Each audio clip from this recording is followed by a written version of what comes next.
Buenas tardes, Iglesia 1.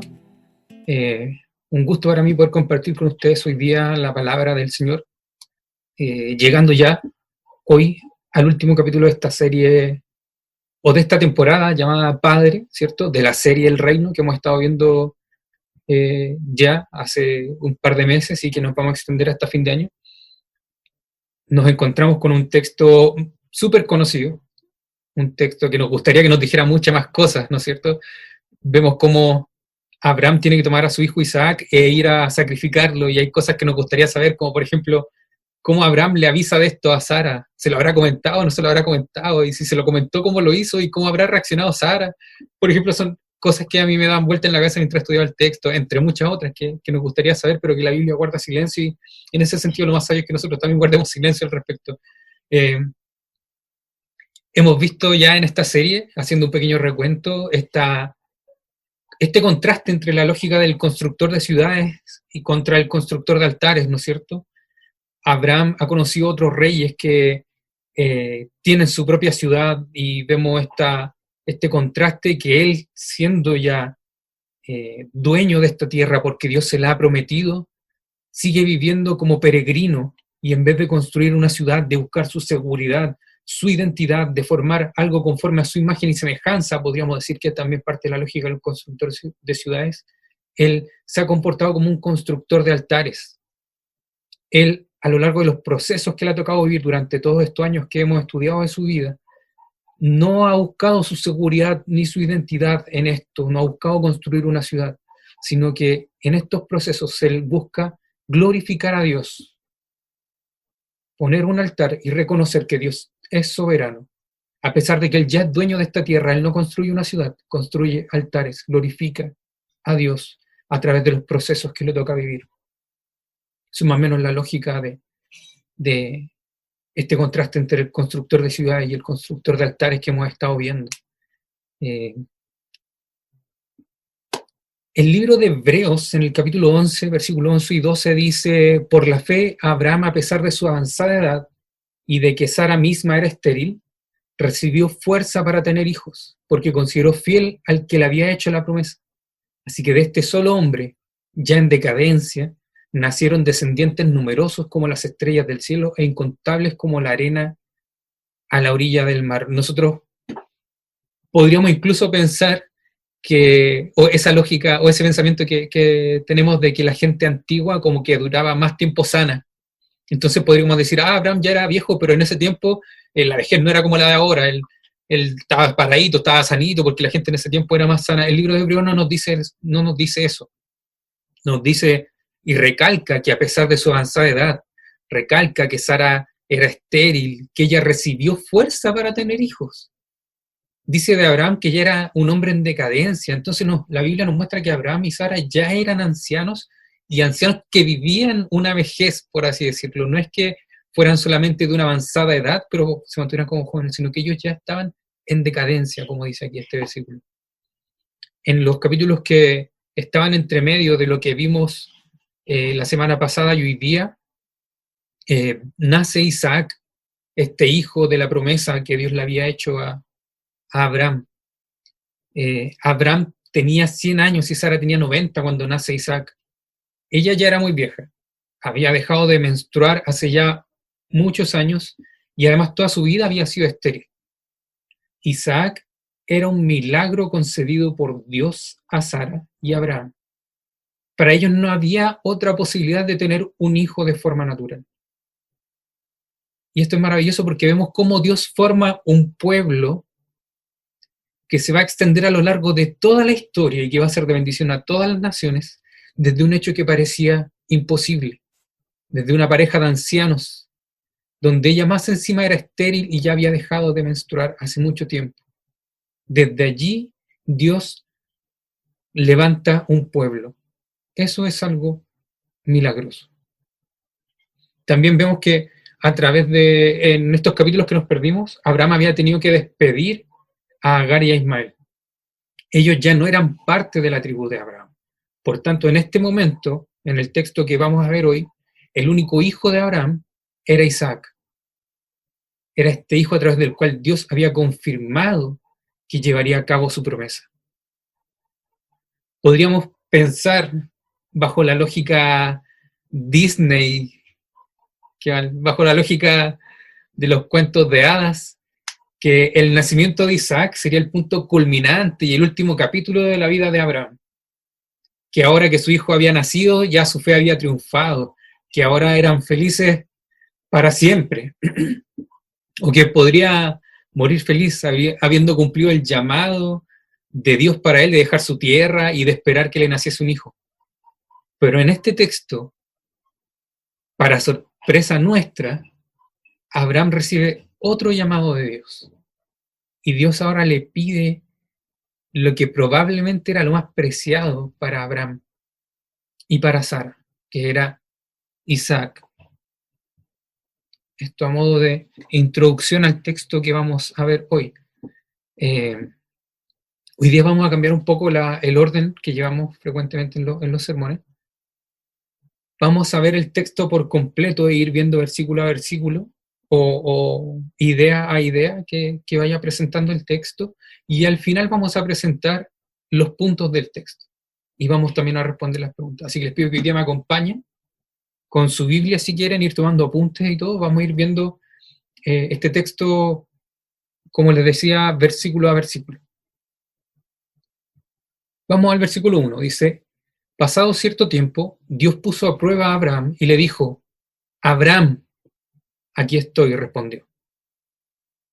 Lo primero que hay que notar en este texto es que en el versículo 1 se nos menciona 2 veces a Abraham, y al último, al final, en el versículo 19, se nos vuelve a mencionar 2 veces a Abraham. Entonces aquí lo que la Biblia nos presenta es un marco narrativo, si lo pudiéramos llamar así. Como en esas películas donde el personaje principal empieza con una frase de la película y al final de la película repite la misma frase. Esto es más o menos la misma idea, para que no hagamos así una imagen de lo que estamos viendo. Entonces vemos cómo Dios puso a prueba a Abraham y le dijo Abraham. 2 veces se menciona Abraham. Lo mismo vamos a ver después en el versículo 19. Pero lo más llamativo de este versículo es la respuesta de Abraham. Aquí estoy. Heme aquí, traducen otras versiones. Esta es una respuesta que manifiesta intimidad, confianza, amistad y a la vez humildad. Es una respuesta que uno le da a alguien cercano. Heme aquí, aquí estoy. Esa es la intención de esta respuesta, eso es lo que nos muestra aquí. Intimidad, confianza, amistad y humildad en la forma en la que Abraham responde a Dios. Versículo 2. Y Dios le ordenó: toma a tu hijo, el único que tienes, al que tanto amas, y ve a la región de Moriah. Una vez allí, ofrécelo como holocausto en el monte que yo te indicaré. Y Dios le ordena: toma a tu hijo. Esta palabra de toma a tu hijo está dicha en una manera que es muy respetuosa, prácticamente como si Dios le estuviera diciendo: por favor, toma a tu hijo. Es más o menos esa la intención que se utiliza en el hebreo original. Esto nos sigue demostrando esta intimidad que existía entre Abraham y Dios. Sin embargo, la petición de Dios no deja de ser dura, y lo recalca cuando le dice: tu hijo, el único que tienes y al que tanto amas. Hay aquí un énfasis al que no podemos hacerle el quite que Dios menciona y con el que Dios recalca esto a Abraham. Y le dice que lo lleve a la región de Moriah. La región de Moriah es una región que estaba aproximadamente a unos 80 kilómetros desde donde estaba Abraham habitando en este momento. Moriah es muy probablemente la región que después sería Jerusalén. Esto reaparece en Segunda de Crónicas, capítulo 3, versículo 1, que es donde Salomón edifica el templo. Y allí Dios manda a Abraham para que sacrifique a su hijo. Versículo 3. Abraham se levantó de madrugada y ensilló su asno. También cortó la leña para el holocausto. Y, junto con 2 de sus criados y su hijo Isaac, se encaminó hacia el lugar que Dios le había indicado. De aquí en adelante, del versículo 3 al versículo 10, vamos a ir notando cómo cada una de las frases que se van diciendo van acrecentando, por así decirlo, la tensión del texto. este punto en el que Abraham tiene que entregar a su hijo, va acrecentando una tensión en el texto. Sin embargo, en este versículo nos llama la atención que Abraham se levantó a la madrugada, al tiro, no demora la obediencia a Dios. Y dice que él se levanta, que corta leña, que llama a sus criados y que se encamina hacia allá. Hay aquí una obediencia maravillosa de Abraham hacia Dios en que no retrasa lo que Dios le ha mandado. Por otra parte, vemos también la preocupación de Abraham por llevar esto a cabo, en el hecho de que él corta leña de antemano. Él podría haber dicho, cuando llegue allá vemos dónde conseguimos leña. No, Abraham, como no sabe dónde va a ir, él prefiere desde ahora cortar leña y llevarla lista, que nada falte para el holocausto. En esto podemos ver cómo Abraham no espera poder tener una excusa para no cumplir con lo que Dios le ha pedido.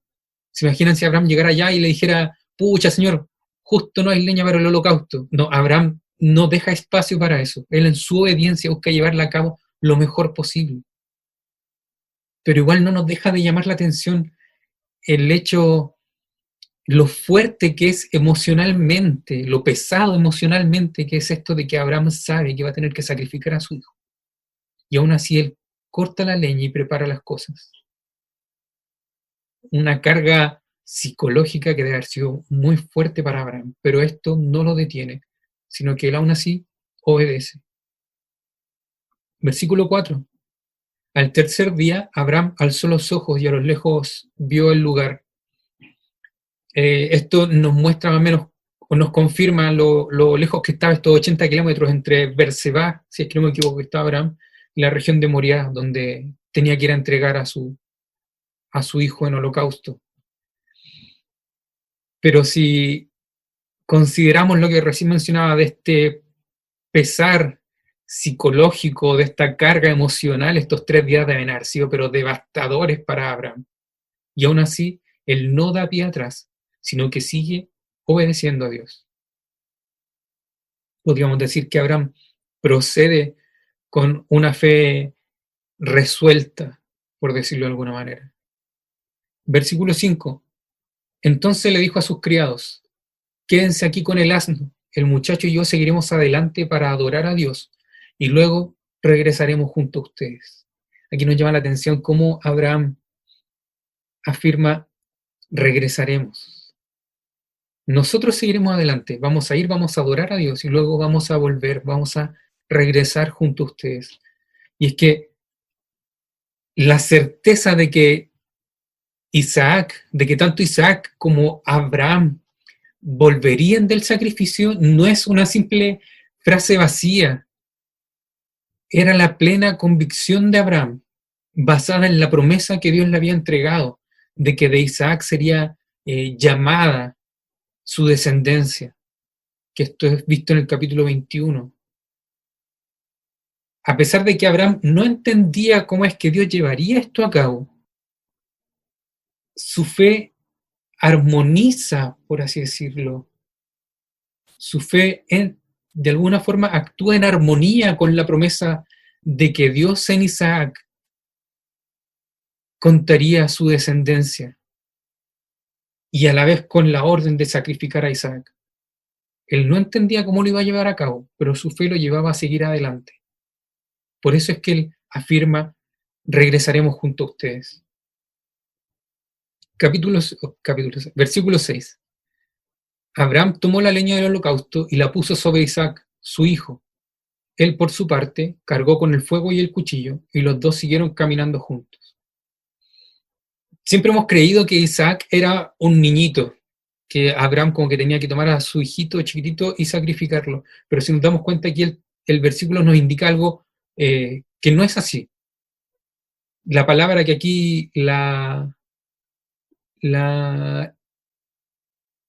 NBI traduce por su hijo, algunas traducciones lo traducen por muchacho, al parecer sería una palabra que se usaría para un joven que ya estaba en edad de rendir el servicio militar.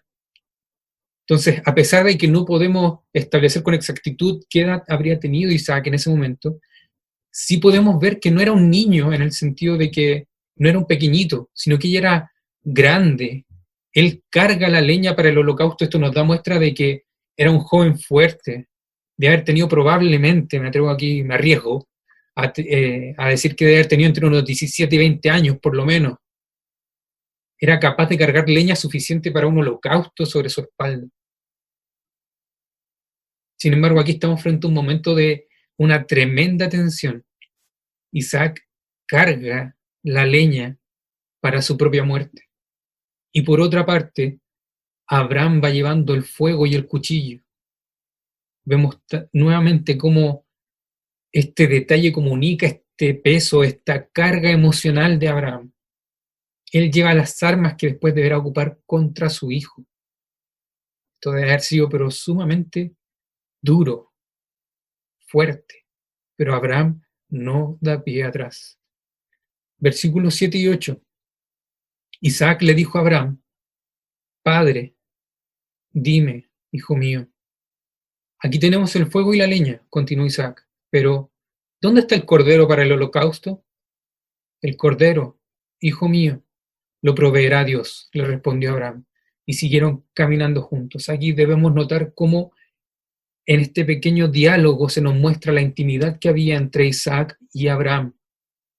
Isaac le dice padre, y Abraham le responde dime, hijo mío, una forma sumamente cariñosa. Ellos tenían una relación íntima. Este era su hijo, el de la promesa que Dios le había dado, lo que él tanto había ansiado a lo largo de su vida, y ahora estaba aquí enfrente de él y en una relación sumamente íntima. ¿Y cómo vemos que esta relación también era íntima? Porque Isaac se da cuenta de que faltaba el cordero para el holocausto. Entonces vemos cómo Abraham también lo había enseñado en la forma de adorar a Dios. Abraham había formado a su hijo en el temor del Señor. E Isaac nota esto cuando se da cuenta que van a ofrecer un holocausto, pero que no estaba el cordero para esto. También vemos cómo Abraham carga con los elementos más peligrosos, podríamos decir, con el cuchillo y el fuego, para el sacrificio de Isaac.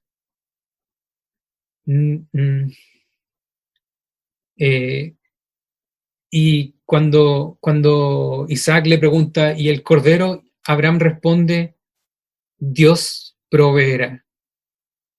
Jehová Jireh, ¿no es cierto? Súper conocido por nosotros. Es como la vieja confiable de cuando uno es canuto y quiere poner un kiosco en la casa. ¿Cómo le pone? No, Jehová Jireh, la vieja confiable. Jehová Jireh, Dios proveerá. Sin embargo, esta no era una respuesta vacía, una respuesta políticamente correcta de Abraham hacia Isaac. Lejos de ser esto una mentira piadosa o una respuesta fácil, una respuesta de escape, esta respuesta nos demuestra toda la dependencia que Abraham tenía de Dios en ese momento.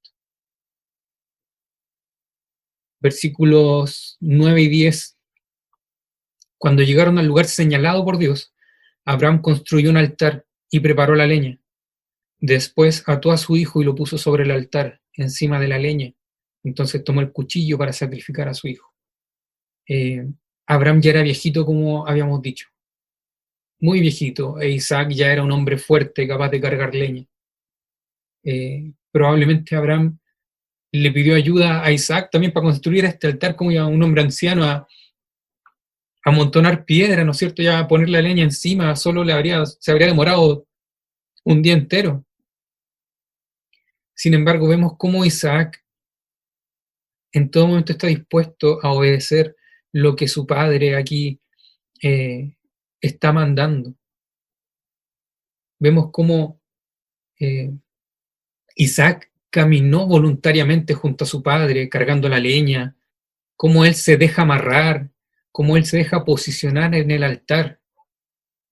Isaac podría haber derribado fácilmente a Abraham, muy fácilmente, él siendo un hombre joven, y ni siquiera era necesario que lo derribara, era cosa de que Isaac se pusiera a correr y Abraham no lo iba a pillar. Sin embargo, Isaac se deja amarrar. Y es Abraham quien tiene que amarrar a su hijo, prepararlo para este holocausto. Aquí vemos un momento decisivo en la relación entre Dios y Abraham. Y por lo general en este punto nos imaginamos que Abraham como que toma el cuchillo y tiene que enterrárselo a Isaac, pero no, el holocausto era diferente. El holocausto tenían que cortarle el cuello, tenían que degollarlo y dejar que se desangrara, y cuando se hubiera desangrado prenderle fuego y dejar que se quemara esto por completo. Lo que estamos viendo en este momento, en este preciso momento, es, por así decirlo, el clímax de esta escena.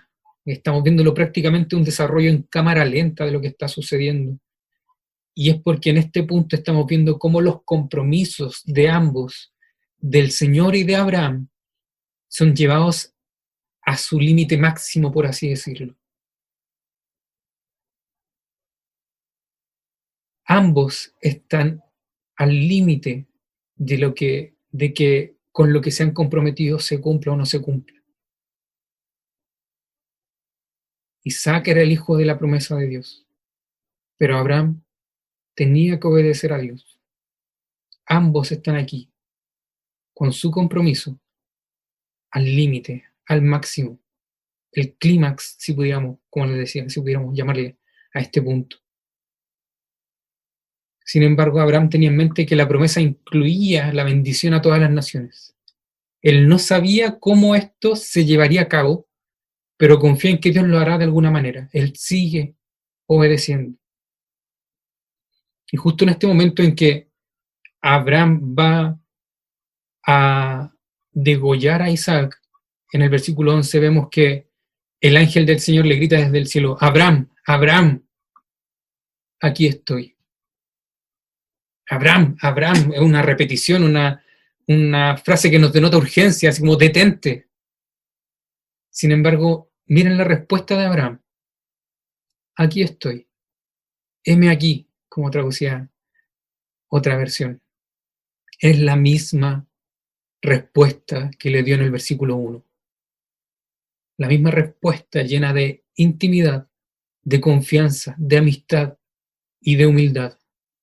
No hay variación en la respuesta de Abraham. No hay muestra de rencor ni de resignación. Con la misma confianza con la que contestó al principio al llamado de Dios, ahora contesta el llamado del ángel de Jehová. Es como si Abraham le estuviera diciendo: Señor, aun cuando obedecerte me ha llevado a entregar lo que más amo, estoy aquí, confío en ti. Versículo 12.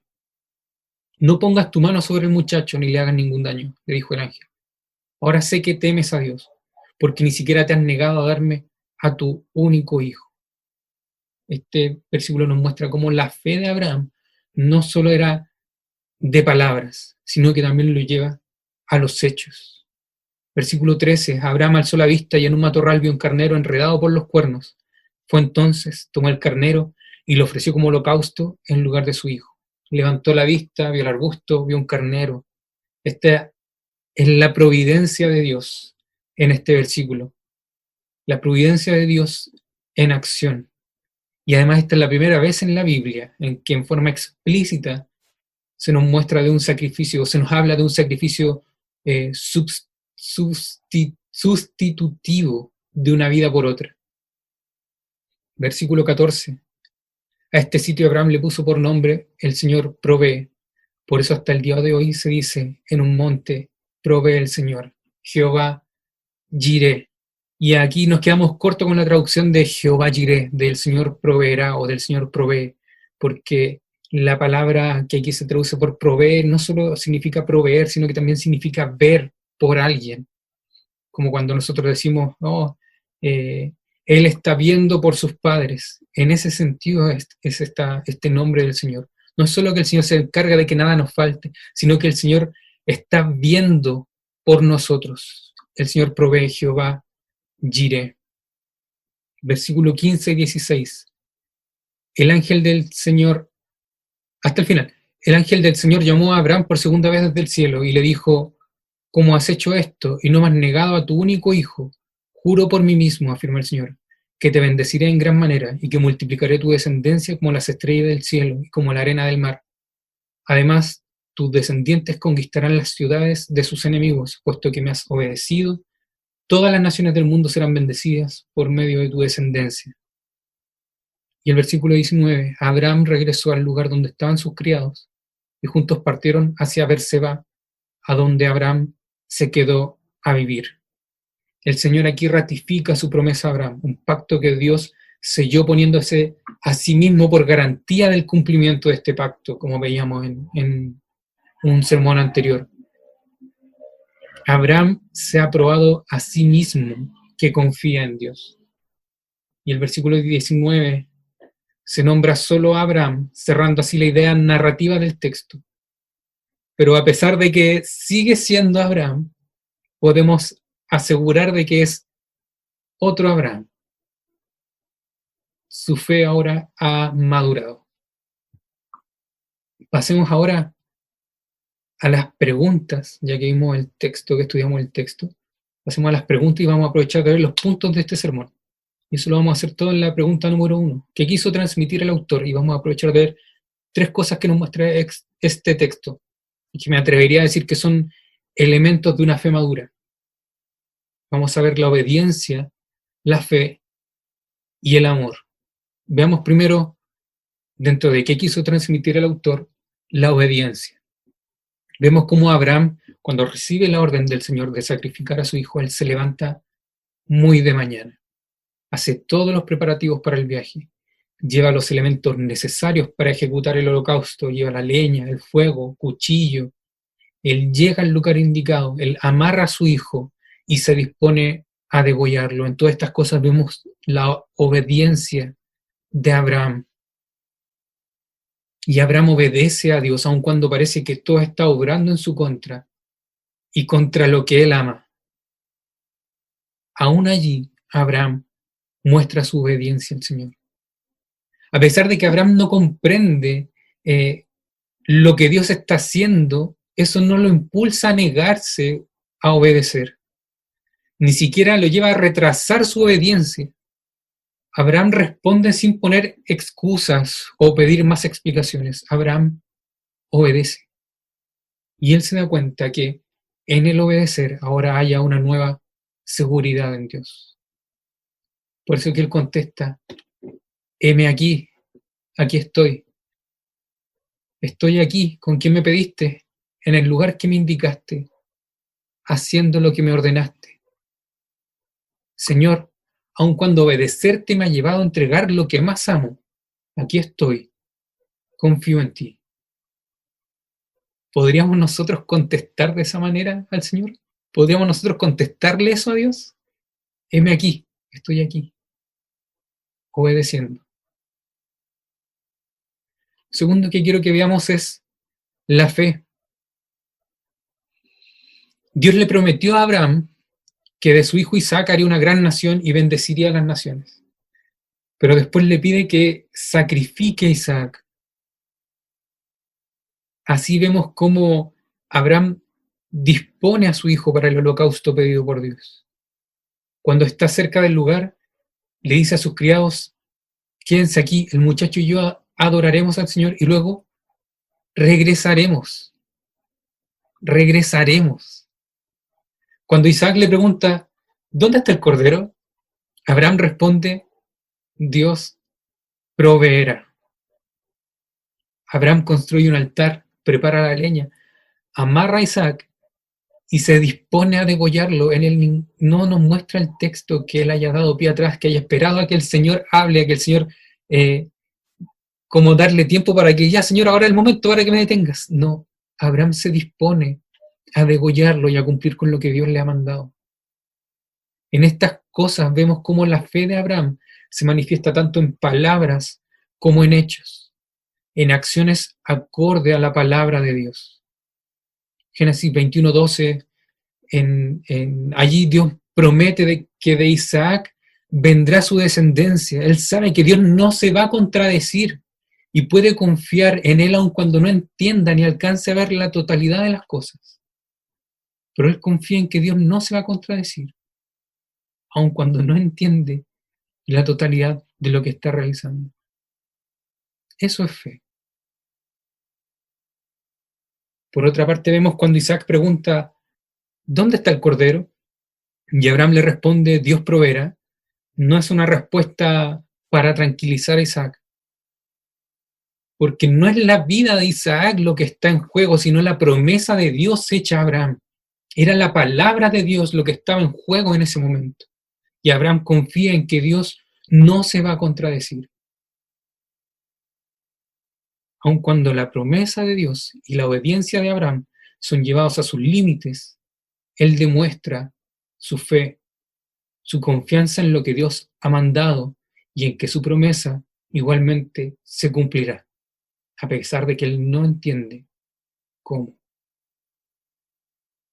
Por nuestra parte, Dios conoce nuestra condición espiritual. Dios nos pone pruebas. Dios nos pone pruebas no para que le demostremos a Él si confiamos o no. Dios conoce nuestra condición espiritual. Dios nos pone pruebas para que nosotros podamos ver nuestra propia condición frente a Dios. Las pruebas son un beneficio para nuestra vida, son un medio por el cual podemos honrar a Dios y madurar en nuestra fe, en nuestra confianza en Dios. La fe debe ser probada a fin de que crezca y se desarrolle bien. La verdadera fe no es solo confiar, no es solo creer en las promesas de Dios, sino también actuar conforme a su voluntad, conocer y amar sus mandamientos. Y yo sé que ninguno de nosotros posee una fe perfecta. Abraham tampoco la poseía. Hemos visto cómo él en muchas ocasiones ha caído, ha fallado. Pero volver a buscar a Dios después de que le hemos fallado también es una muestra de fe. Lo tercero que quiero que veamos hoy es el amor. Tercer punto de este sermón, por así decirlo, el amor. Y aquí quiero que entendamos que Isaac es la manifestación tangible de la promesa de Dios. Y vemos una relación de amor entre padre e hijo a lo largo del texto. Dios le dice, tu hijo, tu único hijo, a quien tú amas. El Señor reconoce esta relación íntima entre Abraham e Isaac. De igual manera, Isaac le pregunta a Abraham, Padre, dime, hijo mío, una respuesta que refleja una comunión íntima entre padre e hijo. De nuevo, Dios le recalca no te has negado a darme a tu único hijo. Vemos cómo el texto nos evidencia que había una relación íntima entre padre e hijo, entre Abraham e Isaac. Por tanto, aquí vemos cómo Abraham está, si pudiéramos llamarle, entre dos relaciones. Su amor por Dios y su amor por su hijo. Y aquí debemos entender que amar involucra ordenar nuestras prioridades. Abraham tuvo que ordenar sus prioridades y sobre esa base hacer su respuesta al Señor. ¿A quién amas más? Abraham, al estar dispuesto a renunciar a Isaac, demuestra su dependencia en Dios y no solo en su promesa divina. Abraham reconoce que Isaac es un don que en último término pertenece a Dios y no a él. Lo que Abraham entendió bien fue que aquella prueba tenía que ver con el amor supremo a Dios. Al final, el Señor le dijo, ahora sé que temes a Dios. En la Biblia esto no se refiere tanto a tener miedo de Dios, sino a entregarse de todo corazón a Él. El Señor le dice, ahora sé que me amas más que a cualquier otra cosa en este mundo. Ahora sé que me amas más que a tu hijo. Amor es también ordenar nuestras prioridades. Fe, obediencia y amor. Esas son tres cosas que este texto nos muestra. Ahora, con respecto a la segunda pregunta de las cuatro que revisamos que revisamos cada domingo, vamos a responder la segunda y la tercera junta. Entonces, ¿cómo encaja esto en la gran historia de Dios y cómo nos es revelado Cristo? Tal vez ninguna otra escena en la Biblia, con la excepción del mismo Calvario, es más conmovedora que esta. Y ninguna da una ilustración más clara de la muerte en la cruz del Hijo unigénito amado de Dios. La obediencia de Isaac y de Abraham es un tipo de Cristo, el verdadero siervo sufriente. Como Isaac, Cristo es un cordero llevado al matadero, que con todo no abre su boca. Así como Isaac carga su propia leña para el altar en el monte, Cristo carga su propia cruz de madera que va a llevar al Gólgota. Así como Isaac obedientemente es puesto sobre el altar, también Cristo sacrificial y obedientemente se somete a la voluntad de su Padre y va a la cruz.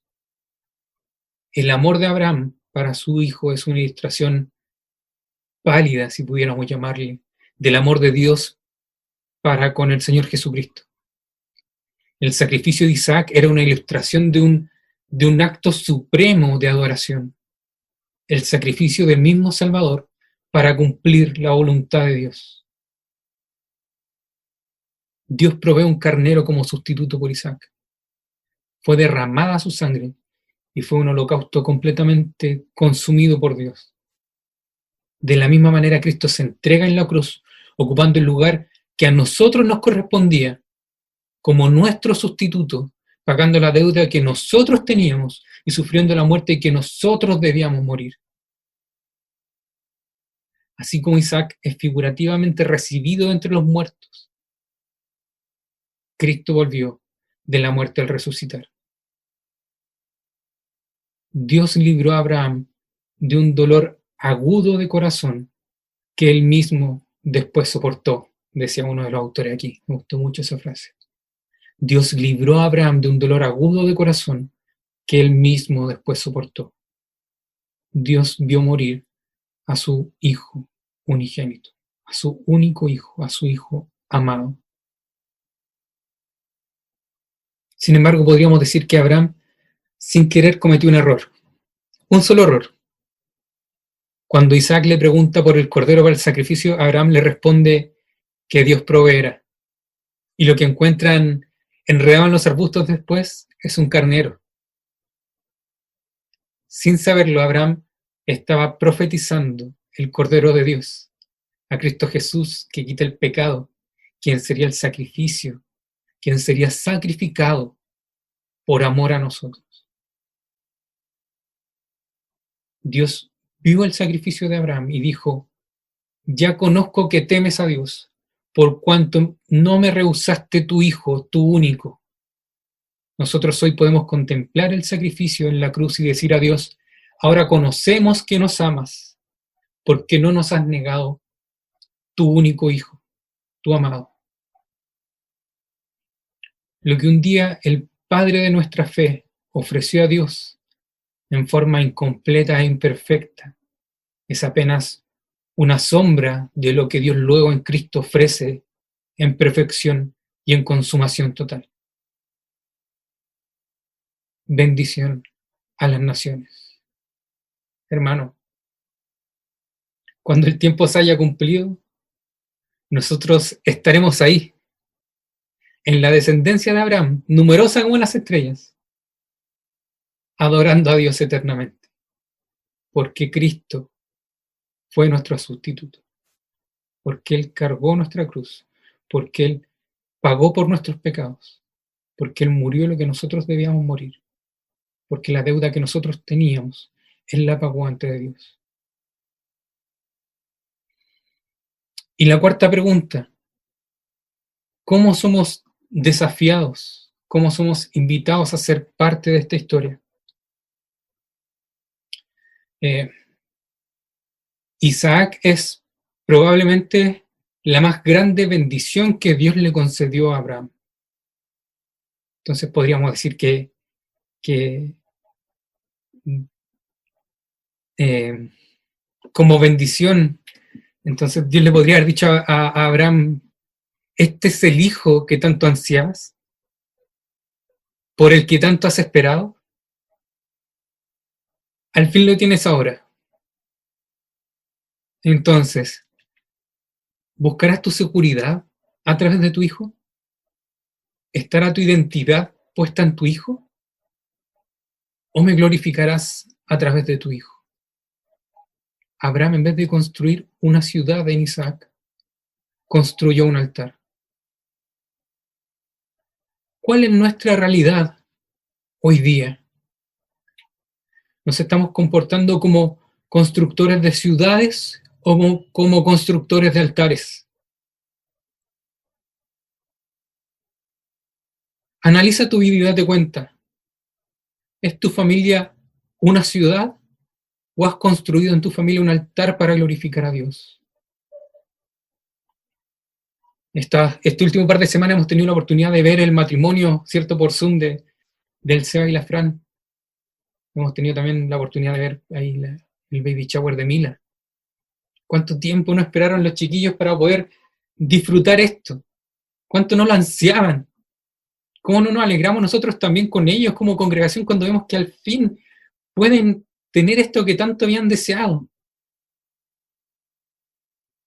Nosotros tendemos a hacer, y aquí es un llamado a la congregación, nosotros tendemos a construir ciudades en estas cosas que tanto hemos deseado. Cuando mucho hemos deseado una familia, tendemos a construir una ciudad con nuestra familia, que nadie hable mal de ellos. Mi familia tiene que ser perfecta, mi familia tiene que funcionar como yo quiero que funcione. Eso es construir una ciudad. Lo mismo ocurre con los hijos. Mis hijos tienen que ser perfectos, mis hijos tienen que cumplir con los estándares que yo he propuesto, mis hijos tienen que reflejarme a mí, tienen que estar hechos, moldeados a mi imagen y semejanza. Eso es comportarse como un constructor de ciudades. Podemos comportarnos como constructor de ciudades también en la universidad. Buscar nuestra seguridad en nuestros estudios. Buscar nuestra identidad en nuestros estudios. En vez de construir un altar en este lugar y entender que este proceso de los estudios de la universidad es un lugar más donde Dios, en este peregrinaje que es la vida, me ha dado la oportunidad de construir un altar y glorificar su nombre aquí. Lo mismo podemos decir del trabajo.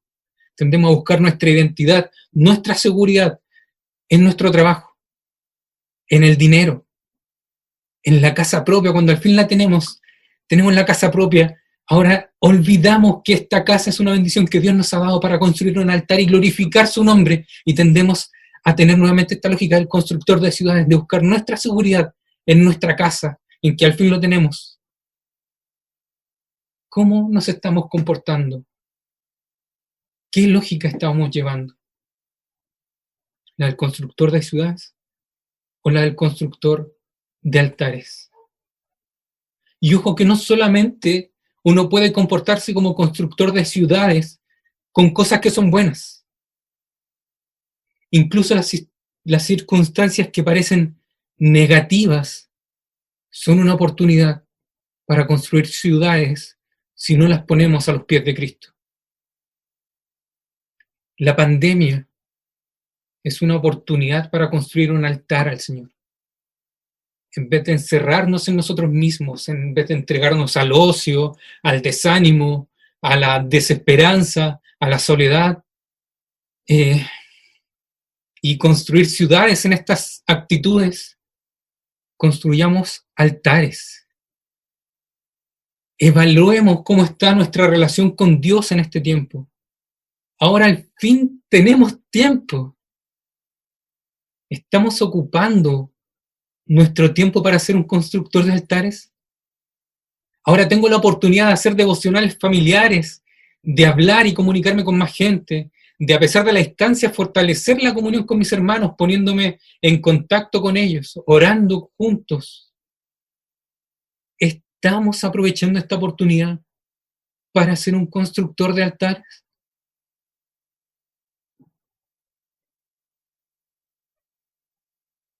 Querida iglesia, la enfermedad, la pena y el dolor también son oportunidades para construir altares de adoración a Dios. Por lo general, cuando pasamos por un momento difícil en la vida, nuestra tendencia es a levantar murallas y armar una fortaleza alrededor nuestro para que los demás no puedan penetrar en esto, aun cuando su intención sea ayudarnos.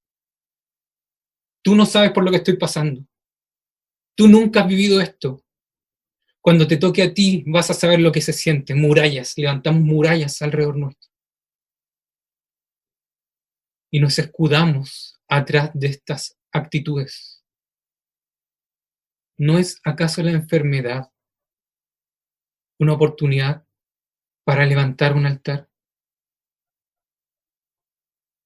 ¿No es acaso el cáncer una oportunidad para levantar un altar y glorificar a Dios? Como iglesia lo sabemos, hemos tenido testimonio. Incluso el cáncer, que parece ser una enfermedad tan terrible, es una oportunidad que Dios te da en este peregrinaje que es nuestra vida, para levantar un altar y glorificar su nombre. ¿No es acaso la enfermedad una oportunidad para demostrar nuestra fe en Dios y confiar en que, independiente de cuál sea el resultado, confío en que Dios lo ha dispuesto así porque es lo mejor para mí?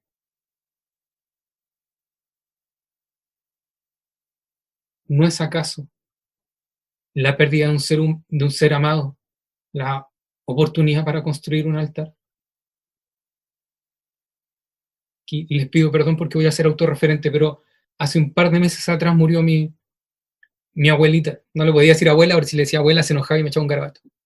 Murió mi abuelita. El 90% de mi familia no es cristiana.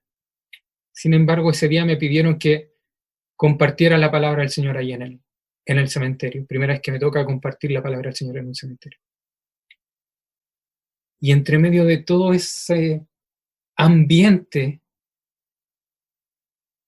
donde uno puede ver el rencor todavía entre hermanos de sangre, donde uno puede ver ese conflicto de intereses que muestran personas en medio de una situación que puede ser tan dolorosa, Dios me permitió predicar su palabra, Dios me permitió allí construir un altar y glorificar su nombre. Hermano, incluso la pérdida de un ser amado es una oportunidad que Dios te da para glorificarlo, para construir un altar y adorarlo a Él. El desafío para nosotros es que identifiquemos en qué áreas de mi vida tengo hoy la oportunidad de construir un altar al Señor.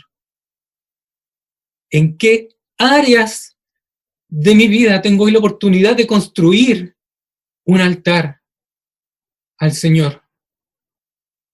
Ese es nuestro desafío para hoy. ¿Puedes identificar ciudades que has construido en tu vida? Todos podemos. No te preocupes. Volver a buscar a Dios después de que le hemos fallado también es muestra de fe.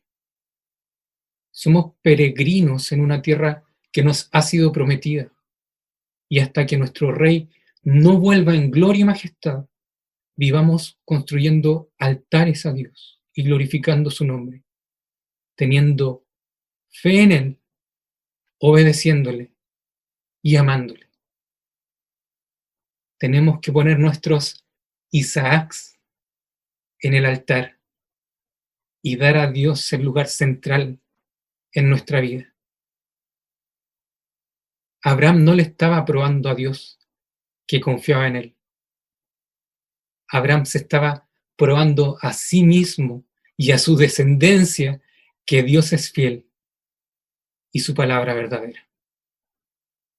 Los invito a que tengamos un momento de oración. Buen Dios y Padre Celestial, te damos gracias, Señor amado, porque grande es tu misericordia con nosotros, Señor. En que aún, Señor, en nuestras fallas, tú sigues siendo fiel, Señor. Que aun cuando nosotros, mi Dios amado, somos faltos de fe, tú no quitas tu promesa, Señor amado, sino que la mantienes firme. Padre Celestial, te pedimos, Señor, que nos ayudes en este proceso, en este peregrinaje, en este tiempo en que esperamos que tú vuelvas, Señor. Que nos ayudes a madurar como cristianos, que nos ayudes, Señor, a aprender a adorarte, mi Dios amado, independiente de la circunstancia en la que estemos, independiente del proceso que estemos viviendo, independiente de lo negativo de la situación o de lo grande de la bendición. Permítenos, Señor, glorificarte y adorar tu nombre. Danos fe, Dios mío. Ayúdanos a crecer en fe y en obediencia y en amor a ti. Perdona nuestras faltas, Señor, y fortalécenos, por favor, te pido. Gracias te damos, Señor, porque Cristo cargó con nuestros pecados, porque Él pagó por ellos, Señor, porque hoy podemos acercarnos confiadamente a ti, reconocer nuestros pecados y volver a buscarte, Señor amado, en fe, confiando en que tú nos has perdonado y en que nuestra deuda ha sido pagada. Ayúdanos, Señor, a ser constructores de altares y no constructores de ciudades. Ayúdanos, Padre Santo, te pido en el nombre de Cristo Jesús. Amén y amén. Queridos hermanos, que el Señor les bendiga.